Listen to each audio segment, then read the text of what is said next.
Me llevó mucho tiempo darme cuenta de que el problema nunca fue la falta de dinero, sino la forma en que estaba programado para verlo. Durante años, creí que necesitaba trabajar más, esforzarme más, intentarlo con más ahínco, pero nada cambió realmente, porque, en el fondo, intentaba acumular riqueza con una mentalidad programada para la escasez. Y ese es un conflicto silencioso que nadie percibe. Lo que lo cambió todo para mí no fue una nueva estrategia financiera ni una oportunidad milagrosa. Fue comprender que hay un sistema invisible operando detrás de cada decisión que tomo, mi subconsciente. Y mientras ese sistema esté alineado con la limitación, cualquier intento de crecimiento será temporal. Es como intentar llenar un cubo con fugas sin siquiera mirar el agujero. Y aquí es precisamente donde entra en juego algo que muchos malinterpretan a la llamada ley de la atracción. No como algo místico o mágico,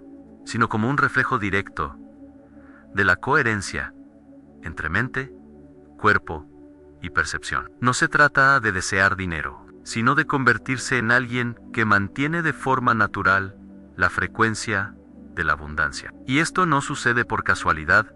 Existe un proceso, un periodo de reprogramación, repetición y ajuste interno que comienza a modificar la forma en que el cerebro y el cuerpo responden a la realidad. Y cuando esto sucede, el mundo exterior empieza a adaptarse. No porque el mundo haya cambiado, sino porque mi forma de interactuar con él ya no es la misma. Y dentro de este proceso, existen desencadenantes, patrones e incluso códigos que ayudan a mantener esta alineación, como los 21 días y frecuencias específicas, como 570, 708 y 888, no como superstición, sino como herramientas de enfoque, porque al final, todo comienza aquí, y eso es, precisamente, lo que empieza a cambiar las reglas del juego. Durante años creí que el mundo exterior era directamente responsable de mis resultados, como si el dinero, las oportunidades e incluso la escasez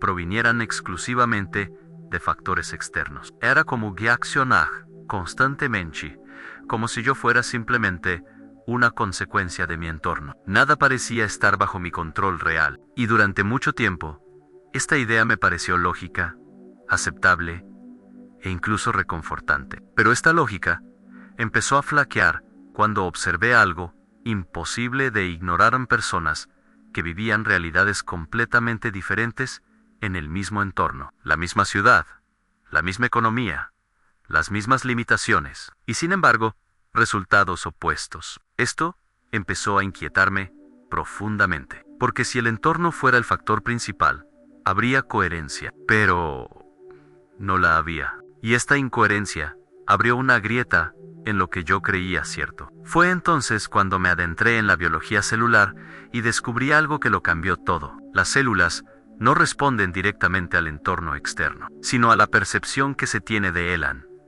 Esto significa que la respuesta no depende de lo que sucede, sino de su interpretación. Dos personas pueden experimentar la misma situación y tener respuestas biológicas completamente diferentes. Y eso no es filosofía, es ciencia. Cuando finalmente lo comprendí, me di cuenta de algo casi desconcertante. Mi realidad financiera no era solo un reflejo del mundo exterior, sino más bien de cómo yo interpretaba ese mundo. Y esta interpretación, la mayor parte del tiempo, no era consciente. Provenía de viejos patrones, programas inconscientes, creencias que nunca cuestioné. Era como ejecutar un guión en silencio cada día, sin darme cuenta. Y fue entonces cuando algo empezó a cambiar. Aunque sutilmente, dejé de intentar controlar el mundo exterior y comencé a observar lo que sucedía en mi interior. Porque quizás el verdadero sentido de la creación siempre estuvo ahí, en mi mundo interior. Quizás el mundo exterior era solo un sofisticado espejo. Y, por primera vez, comencé a mirar en la dirección correcta. Durante mucho tiempo, creí que mis decisiones financieras eran conscientes, racionales y bien calculadas. Pensaba que tenía el control al elegir ganar, gastar o invertir. Pero esta sensación de control empezó a parecer ilusoria cuando empecé a notar que ciertos patrones se repetían en ganancias seguidas de pérdidas, oportunidades perdidas, decisiones contradictorias. Era como si algo invisible estuviera influyendo en mis decisiones. Fue entonces cuando comprendí el verdadero papel del subconsciente. Aproximadamente el 95% de nuestras acciones diarias provienen de programas automáticos, grabados principalmente durante los primeros años de vida. Esto incluye nuestra relación con el dinero, el éxito y la autoestima. No tomaba decisiones libres, reproducía condicionamientos. Y lo más inquietante fue darme cuenta de que ni siquiera sabía que estos programas estaban activos. Estos patrones surgieron de todo lo que me rodeaba durante mi infancia. Frases como el dinero escasea, los ricos son codiciosos, o eso no es para nosotros, se absorbieron sin filtros. El subconsciente no cuestiona, simplemente registra y ejecuta. Y años después, vivía exactamente lo que había sido programado. No por elección consciente, sino por repetición biológica. Lo más extraño es que, incluso cuando intentaba cambiar conscientemente, nada parecía funcionar. Podía leer libros como Padre Rico, Padre Pobre, o ver contenido sobre la abundancia, pero algo dentro de mí me arrastraba de vuelta al mismo lugar. Era como intentar conducir un coche con el volante hacia adelante, pero con el piloto automático programado para otra dirección. Y fue en ese momento cuando comprendí algo fundamental. No bastaba con desear más dinero. Era necesario reprogramar la mente que crea la relación con el AN, porque mientras el subconsciente esté alineado con la escasez, cualquier esfuerzo consciente será temporal. Y esta comprensión abrió un nuevo camino, un camino que no comenzó fuera, sino dentro. Siempre he sido escéptico respecto a que los números tengan algún tipo de influencia energética directa. Me parecían más simbólicos que científicos. Pero a medida que profundicé en mi comprensión de los campos electromagnéticos y la coherencia biológica, comencé a ver estos patrones de otra manera, no como misticismo, sino como desencadenantes mentales capaces de influir en los estados internos. Y eso cambia por completo mi interpretación de estos códigos. Números como 570, 708Y, 888, comenzaron a aparecer no como magia, sino como puntos de referencia. Al dirigir mi atención repetidamente a un patrón, estoy entrenando mi sistema nervioso. Estoy creando coherencia en lo que pienso y siento. Y a nivel biológico, la repetición genera programación. Así como las palabras y las experiencias moldean las creencias, los símbolos también pueden reforzar estados internos específicos. Lo interesante es que estos números funcionan como recordatorios silenciosos. Cada vez que los veo o los repito mentalmente, vuelvo a una intención en prosperidad, fluidez, expansión. No es el número en sí lo que crea el resultado, sino el estado interno que ayuda a mantener. Este estado, cuando es constante, comienza a influir en mis decisiones, percepciones y comportamientos. Comencé a usar estos códigos de forma práctica, casi como un ritual mental. Asociaba el 888 con la abundancia continua, el 570 con la transformación interior y el 708 con la reorganización de patrones. No por superstición, sino como una forma de condicionar mi enfoque. Y cuanto más lo repetía, más notaba un cambio sutil. No en el mundo de inmediato, sino en cómo me posicionaba dentro de Elan, y quizás ese sea precisamente el punto más importante. El campo energético no responde a deseos superficiales, sino a la coherencia interna. Y estos pequeños estímulos, como los números, pueden ser herramientas para mantener esa alineación. Pero lo que realmente se está moldeando no es el dinero en sí, es algo mucho más profundo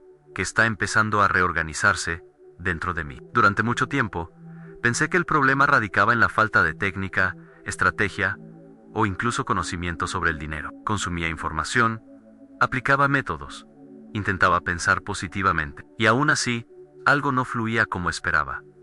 Había un bloqueo invisible, pero constante. Y lo más curioso es que, por fuera, todo parecía estar bien, pero por dentro, algo no encajaba. Fue entonces cuando empecé a notar un conflicto silencioso entre lo que deseaba conscientemente y lo que sentía inconscientemente. Decía que quería abundancia, pero al pensar en dinero, sentía miedo, duda e incluso culpa. Y biológicamente, esto crea una inconsistencia. El cuerpo no responde a las palabras, sino a las emociones dominantes. Y ahí radicaba una clara contradicción. Este error invisible no es falta de acción, sino falta de alineación interna. Intentaba traer algo mientras, al mismo tiempo, lo rechazaba en lo más profundo de mi ser. Era como pisar el acelerador y el freno a la vez. Esto genera desgaste, frustración y la sensación de estar siempre a punto de lograrlo, pero sin llegar nunca a conseguirlo del todo. Comencé a observar situaciones cotidianas sencillas, una leve incomodidad al recibir dinero,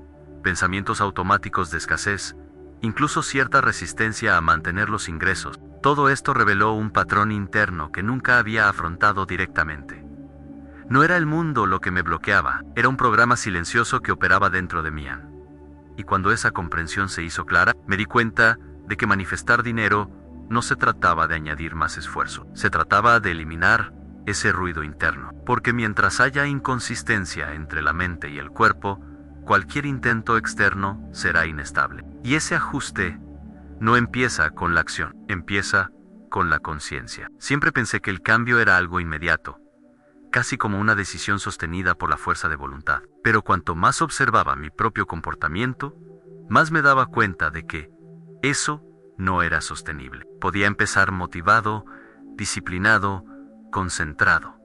Pero en pocos días, todo volvía a la normalidad. Y no era falta de esfuerzo. Era la biología funcionando exactamente como estaba programada. Fue entonces cuando empecé a comprender el poder de la repetición en un ciclo continuo. Los estudios sobre la formación de hábitos demuestran que el cerebro necesita constancia para crear nuevas conexiones neuronales. Esos primeros 21 días no son mágicos, pero sí constituyen un punto crítico de reacondicionamiento. Es durante este periodo cuando lo nuevo empieza a competir con lo viejo, y esta lucha se libra silenciosamente en mi interior. Durante este proceso, me di cuenta de que no bastaba con repetir frases o intentar pensar positivamente de forma superficial.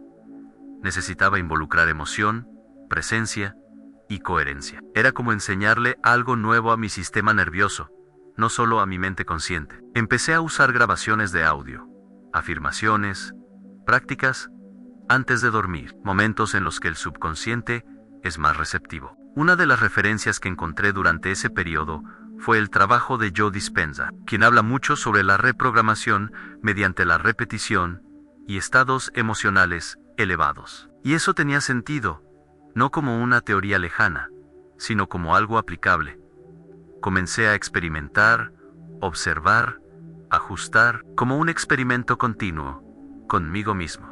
Poco a poco, algo empezó a cambiar de forma casi imperceptible. Pequeñas reacciones diferentes, nuevas decisiones, una mayor estabilidad interior. No fue una transformación explosiva, fue silenciosa, progresiva, casi invisible. Pero al mismo tiempo, fue profunda. Y entonces comprendí que esos 21 días no eran el final, eran solo el comienzo de algo que aún se estaba gestando. Durante mucho tiempo creí que el pensamiento lo era todo, que bastaba con pensar en positivo, repetir las ideas correctas y mantener la concentración para obtener resultados. Pero con el tiempo, esto empezó a parecerme incompleto, porque había una gran diferencia entre lo que pensaba y lo que sentía. Y al final, siempre era el sentimiento el que parecía ganar. Fue entonces cuando empecé a comprender algo esencial de la biología. Las emociones son señales químicas reales que le indican al cuerpo cómo reaccionar ante el mundo. No son meras sensaciones abstractas. Son órdenes biológicas, y eso lo cambia todo, porque el cuerpo responde mucho más a lo que siento que a lo que pienso. Cuando pensaba en el dinero con ansiedad, miedo o tensión, mi cuerpo entraba en un estado de protección. Aunque mi mente dijera abundancia, mi fisiología decía escasez, y el cuerpo siempre sigue la señal más fuerte. Esto creó un patrón invisible en el que me preparaba para perder, no para recibir. Era un desajuste silencioso, pero extremadamente poderoso. Comencé a observar mis estados emocionales a lo largo del día, especialmente en momentos sencillos al recibir dinero, al pensar en invertir, al imaginar crecimiento, y me di cuenta de que existían microreacciones de incomodidad que nunca antes había notado, pequeñas contracciones internas que indicaban resistencia, y esto estaba influyendo en mis decisiones sin que yo me percatara. Y fue entonces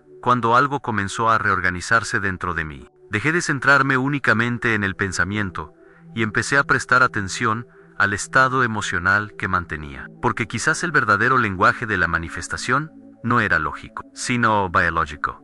Y si eso es cierto, entonces, lo que siento ahora apenas comienza a definir lo que vendrá después. Durante mucho tiempo, traté mi cuerpo como algo separado de mi mente, casi como un instrumento que simplemente reaccionaba a mis pensamientos. Pero a medida que fui comprendiendo mejor la biología, me di cuenta de que esa separación nunca existió realmente. El cuerpo no es un ejecutor pasivo, es un participante activo en el proceso de creación de la realidad. Y esto cambia por completo mi perspectiva. Cada pensamiento genera una respuesta química, y cada emoción refuerza un estado fisiológico. Esto significa que mi cuerpo recibe constantemente señales sobre cómo funcionar. Si estas señales son inconsistentes, el sistema entra en conflicto. Pero cuando hay coherencia entre lo que pienso y lo que siento, sucede algo diferente.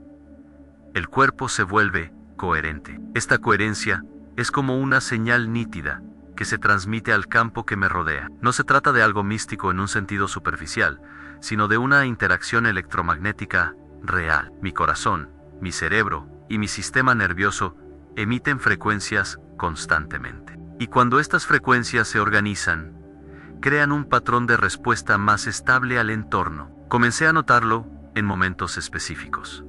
Principalmente, cuando lograba mantener un estado interno más equilibrado, respiración más tranquila, sensación de seguridad, pensamientos más coherentes. No se trataba de euforia ni de emoción.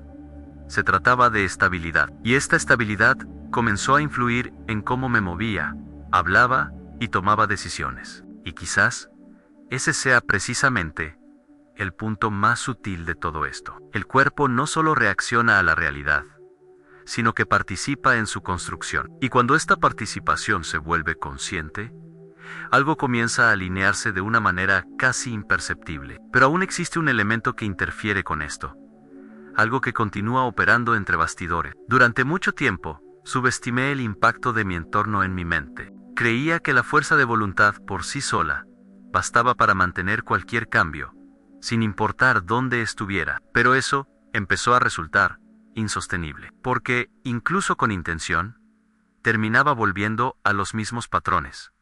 Y eso no era debilidad, era programación mental que se reforzaba a mi alrededor. El entorno no es neutral, influye constantemente en mis pensamientos y emociones. Sonidos, personas, conversaciones, imágenes. Todo esto actúa como un estímulo para mi subconsciente. Y lo más curioso es que esta influencia se produce automáticamente, sin que yo me dé cuenta. Puede que quiera cambiar, pero si estoy expuesto a los mismos desencadenantes, mi sistema tiende a repetir lo que ya conoce. Fue entonces cuando empecé a observar la repetición con mayor atención. Los mismos lugares, el mismo contenido, los mismos hábitos diarios. Todo eso reforzaba mi identidad. Y si quería convertirme en alguien diferente, necesitaba cambiar el tipo de estímulos que alimentaban mi mente, no como un esfuerzo extremo, sino como un ajuste estratégico. Comencé a incorporar nuevos elementos a mi rutina diaria. Audios antes de dormir, contenido específico al despertar, cambios sutiles en mi espacio físico, pequeñas modificaciones, pero repetidas con constancia. Era como crear un nuevo entorno interno mediante la repetición externa. Y, poco a poco, esto empezó a debilitar los viejos patrones sin confrontarlos directamente. Y lo más interesante es que este cambio no pareció forzado. Ocurrió casi de forma natural, como si mi sistema se estuviera adaptando a un nuevo marco de referencia. El entorno empezó a jugar a mi favor, no en mi contra. Y en este proceso silencioso, algo aún más profundo comenzó a formarse. Durante mucho tiempo, asocié la visualización con algo superficial, casi como una fantasía motivacional. Cerrar los ojos, imaginar escenas positivas y esperar a que algo sucediera. Pero eso nunca pareció generar un cambio real y constante, porque, en el fondo, sabía que esa no era mi realidad. Y esa diferencia creó una distancia difícil de mantener. Fue cuando comencé a comprender la visualización desde una perspectiva científica que todo cambió. El cerebro no distingue completamente entre lo real y lo intensamente imaginado. Cuando visualizo con detalle, emoción y repetición, empiezo a activar los mismos circuitos neuronales que en una experiencia real. Esto deja de ser imaginación y se convierte en un ensayo biológico. Pero había un detalle crucial que estaba pasando por alto en la emoción. Sin emoción, la visualización no es más que una imagen. Es la emoción la que le indica al cuerpo que algo es relevante, que algo debe registrarse. Cuando empecé a sentir la escena, no solo a verla, algo cambió. Mi cuerpo comenzó a responder como si ya estuviera sucediendo. Comencé a usar esta práctica de forma más estructurada. En momentos específicos del día, especialmente antes de acostarme y al despertar, cuando el cerebro está más receptivo, no como un esfuerzo, sino como una repetición constante de un estado. Poco a poco, esa imagen empezó a parecer menos distante, menos ficticia, más familiar. Y quizás ahí es precisamente donde comienza la transformación, cuando lo que antes parecía imposible empieza a ser reconocido por el cuerpo como algo posible, porque en ese momento ya no intento convencer a la mente, estoy entrenando a todo el sistema, y eso empieza a alterar algo mucho más profundo que el simple pensamiento. Durante mucho tiempo creí que con desear algo con suficiente intensidad bastaba para convertirlo en realidad. El deseo parecía ser la principal fuerza motriz, pero con el tiempo empecé a notar un patrón incómodo. Realmente deseaba ciertas cosas, pero simplemente no se mantenían. Era como lograr algo por un instante, y luego volver al punto de partida. Fue entonces cuando empecé a observar, no lo que quería, sino quién era yo. Al desearlo, porque existe una diferencia sutil entre deseo e identidad. El deseo puede cambiar rápidamente, pero la identidad es estable, profunda y automática. Y es esta identidad la que guía mis decisiones sin que me dé cuenta. No se trata de lo que busco, sino de lo que llevo dentro. Comencé a notarlo en situaciones sencillas. La forma en que reaccionaba ante ganar o perder dinero, invertir o pensar en el crecimiento.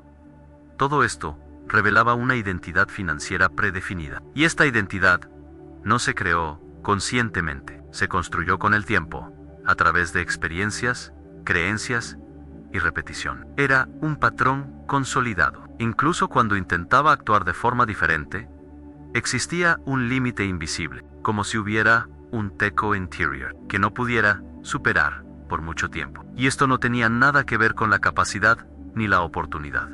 Tenía que ver con la coherencia interna, porque el sistema siempre intenta mantener la coherencia con lo que reconoce como identidad. Fue entonces cuando algo comenzó a reorganizarse dentro de mi yan. Dejé de centrarme únicamente en lo que quería atraer y empecé a observar quién era yo en mi día a día, porque quizás el dinero no respondía a mis deseos, sino más bien al patrón que mantenía, y ese patrón aún estaba en proceso de transformación. Durante mucho tiempo pensé que el autosabotaje era falta de disciplina o incluso pereza disfrazada, pero cuanto más me observaba, más me daba cuenta de que había algo mucho más profundo. Avanzaba, obtenía resultados, pero en algún momento, algo me hacía retroceder. No de forma evidente, sino sutilmente, casi imperceptiblemente. Era como un mecanismo de autocorrección. Esta resistencia no provenía de la superficie, provenía del subconsciente, que intentaba mantener un patrón conocido. El cerebro prefiere lo familiar a lo desconocido, incluso si lo familiar no es lo ideal, y esto incluye la relación con el dinero. El crecimiento financiero puede parecer positivo, pero para el sistema puede representar riesgo, cambio y exposición. Y esto activa una especie de defensa interna. Comencé a notar este autosabotaje en pequeños detalles. Procrastinación en momentos cruciales. Dudas que surgían sin razón aparente, decisiones que me llevaban de vuelta al mismo punto. Nada parecía intencional.